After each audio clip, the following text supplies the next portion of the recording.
We'll try to get to a few more before the end of today's broadcast, but we're always answering them on social media as well.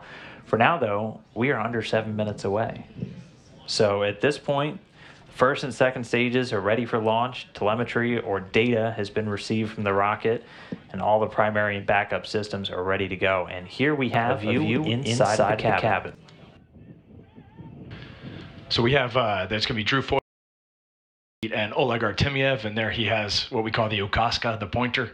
For the commander, they sit a little further back, and it's hard for him to reach all the switches, so he's using that to enter some data. And then you can see their talisman. It looks like Oleg is playing with his talisman there, and I think it looks like Drew has one as well. And then just off screen is going to be Ricky Arnold, and we'll get to see some live shots of him later.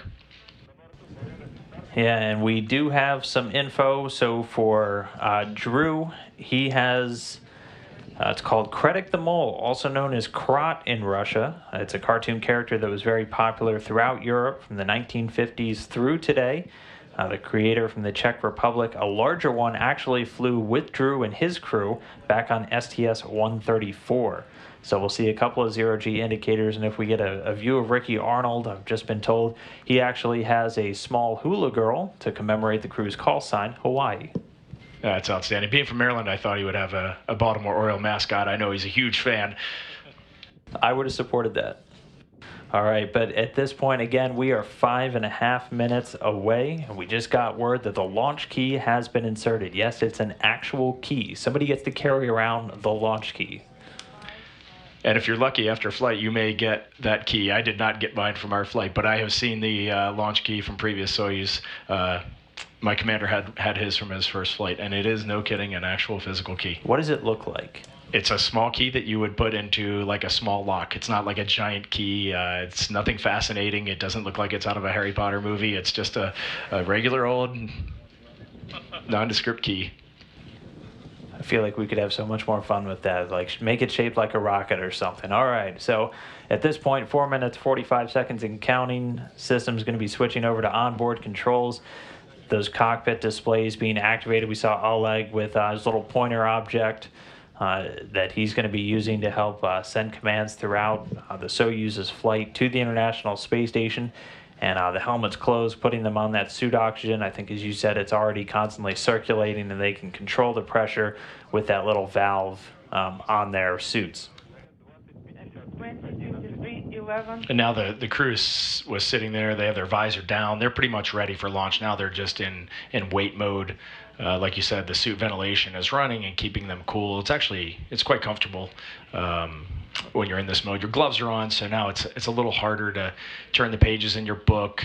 It looks actually like Oleg is using a tablet nowadays to review his flight data file, and that makes it a little bit easier. All right, we just got the call. The fuel lines on the spacecraft or on the rocket are being purged with nitrogen. That helps to fireproof them, remove any of the excess vapors of that fuel and oxidizer that might be in the lines. 3.5 minutes away from launch.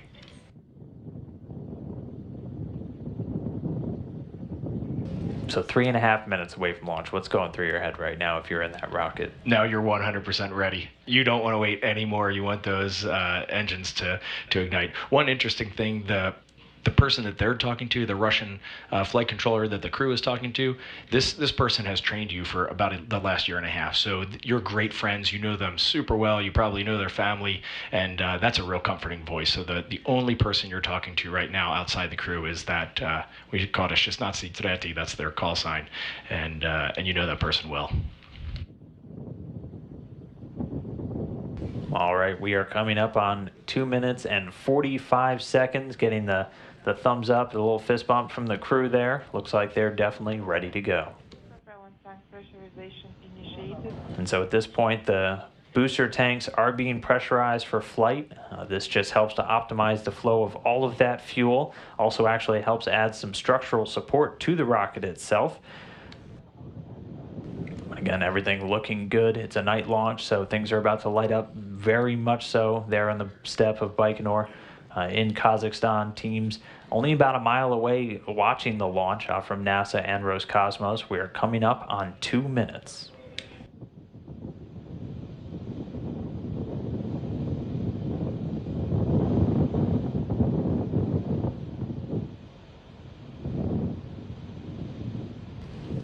Yeah, I don't know about you, but even watching here and not out there, you get excited.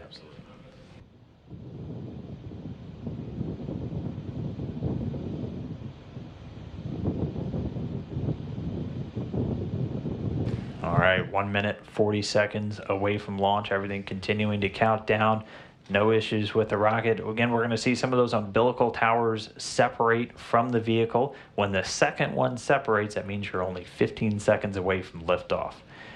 And those engines actually fire for quite a while, it seems, before you actually take off. Can you feel like that first fire, and then can you feel when you kind of leap off? Yeah, you definitely can. It's not as aggressive as what I've heard a shuttle launch is like, but you can hear those engines start up, and then when they go up to 80%, you can feel the rumble in the rocket. I actually thought we were at liftoff at 80%, and my commander was laughing at me, and he said, no, about 2 or 3 more seconds, and then boom, you're underway, and you know it's a kick in the pants when you go. It's like, Reed, no, we're still here. All right. 1 minute away. 1 minute prior to liftoff. Everything is nominal on board. We are ready for launch. All right, still getting good calls. The vehicle now on internal power. There's that first umbilical separating away. Pretty soon we'll have auto sequence start. At this point, the ground propellant feed, so all the fuel flow into the rocket, has cut off. We are under 30 seconds.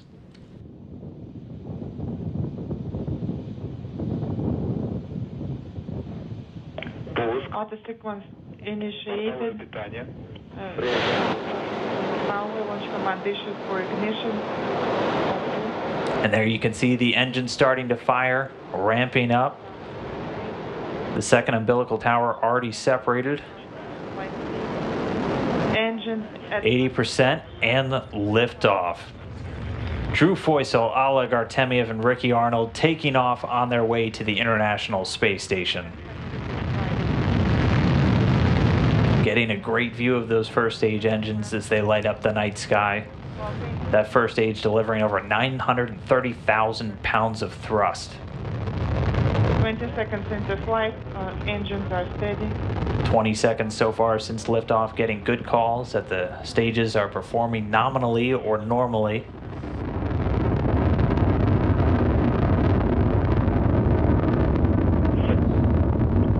Looking very bright here on camera. I can tell you when you see these at night, it's like looking at the sun. It almost hurts your eyes, but you can't tear your eyes away from it. On board, and yes, we are seeing you on camera 1 screen.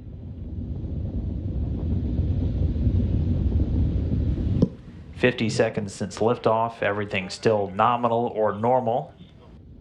Soyuz rocket doing its job, all of the parameters or the data points for its trajectory looking good, continuing to rocket across the night sky. So we're 70 seconds, over a minute and 10 seconds into the flight, the vehicle already traveling at over 1,100 miles per hour.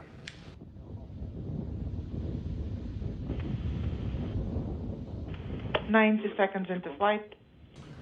So again, this first stage going to continue firing until just before the 2-minute mark. First, we'll hear the escape tower being jettisoned. And then following that, those strap-on boosters, those 4 liquid-fueled boosters on the first stage will be jettisoned. We should hopefully get a good view of that here on the video, as it is a very crystal clear night. View inside the cabin, the crew is still doing good. And getting confirmation from the visiting vehicle officer here in Houston, good first stage separation, and the escape tower has been jettisoned. That drops away at an altitude of about 28 statute miles, the Soyuz traveling at over 3,300 miles an hour. First stage separation. Thumbs up from the crew. Copy. All right, now we'll get this animation. You can see the core stage also serving as the second stage. And so 2 minutes, 30 seconds into flight. What's it like inside that capsule right now? You get some good G-forces. You know, first stage was good. Right there with the launch shroud jettison, that's a very dynamic event. You can see out the windows, and you got thrust behind you. You're pushed back in your seat, and that makes you smile. On board, and we also confirm launch shroud jettison. 180 seconds into flight. Everything's still looking great for the rocket. Over 48 miles in altitude already. We are seeing Traveling at a speed of about 4,700 miles per hour. That core stage, and there we go. Getting our first view of Ricky Arnold there in the right seat. All smiles looking like. And we can see his zero-G indicator just over his shoulder there. The hula girl for Soyuz call sign Hawaii. Copy, everything is fine on board. We're feeling excellent. This core stage is about 56 feet in length, 13.5 feet in diameter, and provides between 178,000 and 222,000 pounds of thrust. That depending on where they are in the Earth's atmosphere. And that continues for 3 minutes and 28 seconds of operation. Once this second stage has done its job, it'll cut off, and we'll see the third stage begin to ignite, and then the second stage will cut away and then drop back down to Earth. That's also why, if you look at this animation just before that orange section kind of in the middle of the rocket, there's a lattice-like structure, and that allows the third stage engine to fire before that second stage drops away. But 4 minutes, 20 seconds since liftoff, everything's still continuing to go great with the Soyuz getting good performance calls from the teams over in the Russian Mission Control Center in Koryov. Prior to second stage separation, copy Baikonur lead, we're standing by.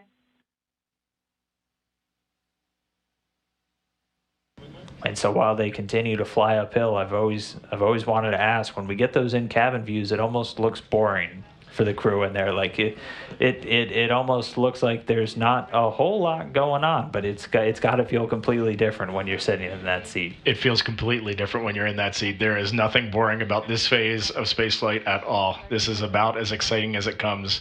Landing is maybe a bit more interesting, but this is as exciting as it comes. Copy. All right, well, all the crew inside. Again, NASA astronauts Drew Feustel and Ricky Arnold, and Oleg Artemyev, the Soyuz commander, there in the center seat.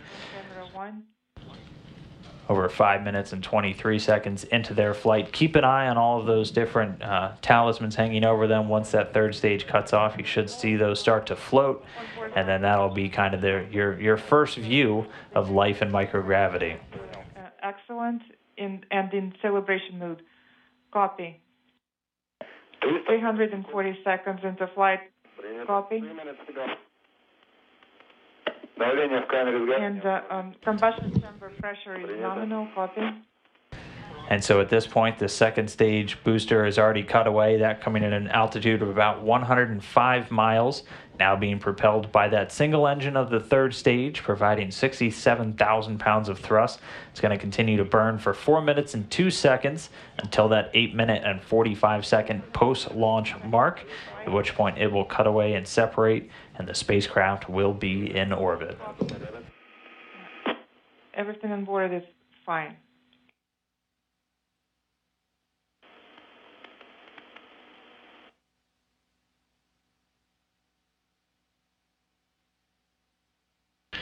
Dan, everybody's always asking what it feels like inside when you launch, and in the lower right of this schematic here, you can see it almost looks like a zigzag pattern there, a jigsaw pattern, but that's the G-load that the crew is feeling. That's what's pushing them back in their seats. So you can see first stage goes up to 4G, and then when first stage cuts out, there's that huge vertical drop-off, and then second stage builds up as the fuel weight reduces, and then there's another vertical drop-off, and now they're painting a new line on third stage, so they're not even at 2 times Earth's gravity right now, so they're just gently being pushed back in their seat, just enough to know that that engine is running. Roll or nominal.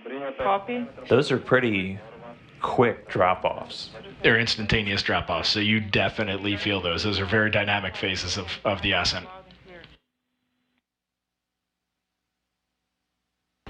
All right, well, still getting good calls, normal performance of this third stage engine. We're about 7.5 minutes into the flight, velocity approaching 13,500 miles an hour. Everything is nominal. Copy. Again, once that third stage is done with its job, the Soyuz will separate, then they'll execute a series of commands, all pre-programmed in, to prepare the Soyuz to fly around in outer space. And those will allow all the onboard computers to deploy the solar arrays, which you can see the blue cells folded up alongside the body, and also a bunch of antennas. but everything's still looking great. We should have about 40 seconds until that third stage cutoff. Nominal on board, and the crew mode is festive. And you have 30 seconds prior to third stage separation. Copy. 500 seconds into flight, everything is nominal.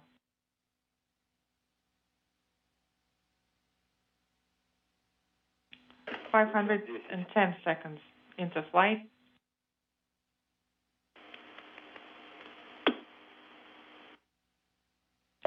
520 seconds into flight. Please be prepared for GECA-3 command. We are ready. And there we see that bit of a jolt. You can see the talisman starting to float, and I think they're in outer space now. Welcome to low Earth orbit. Congratulations with the successful launch and insertion into orbit. Have an excellent flight and good luck. And we have confirmation the third stage has shut down and separated.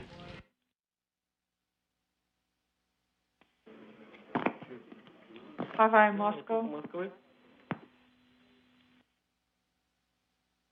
And getting confirmation from the visiting vehicle officer, all solar arrays and antennas have been deployed. So a healthy Soyuz spacecraft now in orbit.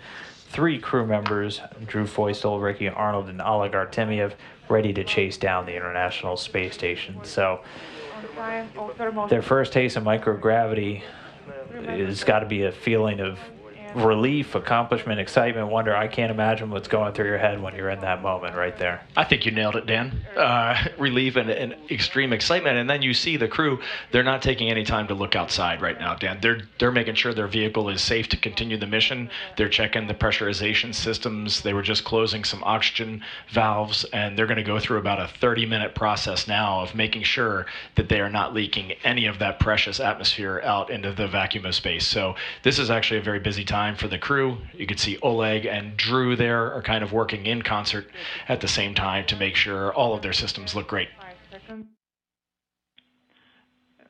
All right, well, since it's a 2-day flight for them, so with the 6-hour flight, do you get a chance to kind of relax and get out of your suit, or are you in that seat the entire time? I never left that seat.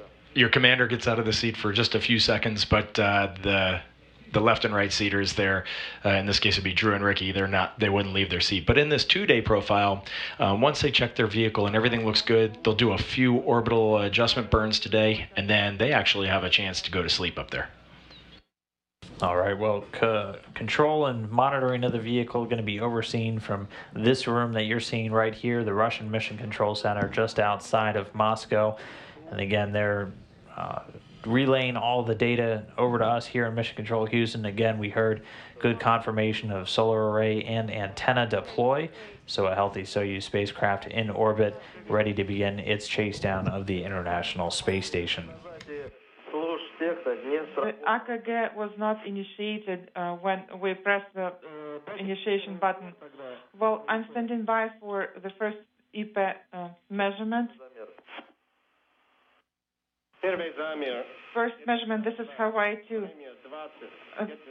Time is 20. As the pressure is 794. BO pressure is 002. BO pressure is 800. It is 855. Copy Hawaii. And now, Hawaii. All right, well, now that we have a crew safely in orbit, we wanted to take a couple moments, answer a few more Twitter questions. Again, if you can always use the hashtag AskNASA to send them along. This one comes from Manish Kumar Mishra, who wanted to know, how does the research that you're doing in space help prepare to send humans to Mars and beyond? Well, it's all about just learning how to live and work up there, and then these trips that we will take to Mars, I would say in the near future, they're going to be years-long kind of trips, 6 months out, spend maybe a year or two on the surface and 6 months back, and we just want to know what happens to the human body in all that time. Radiation, your bones change, your muscle changes, your blood changes, your eyesight changes, your heart changes, everything changes. And so, Everything changes. And then how do we build safer vehicles? What kind of materials do we use, et cetera, et cetera. So we're looking, every day we're looking at all of those things. Even just something as simple as the water that we drink. How do we recycle all of that water? Those systems are on board the space station. How do we keep the oxygen level right in the atmosphere? All of that we need to learn in low Earth orbit before we head out. And the space station's been up there for almost 20 years, and these things, they're really coming into focus. So we're really getting prepared to head out on a deeper space journey. All right. Our next one comes from Elise, a little bit of the lighter side. Can the crew watch TV, listen to the radio? What do you guys do for fun up there? In the Soyuz, you cannot. You have your 2 crewmates in the Earth, and that should keep you entertained. But for the 6 months that you're on the space station, you get 1 channel of TV, and then you can request a few shows that are uplinked a couple times a week. So you actually stay pretty well entertained. But by far the thing you want to watch the most when you're up there is the Earth below you. It's always magical. It's always got something new for you to look at, and that really captures your fascination.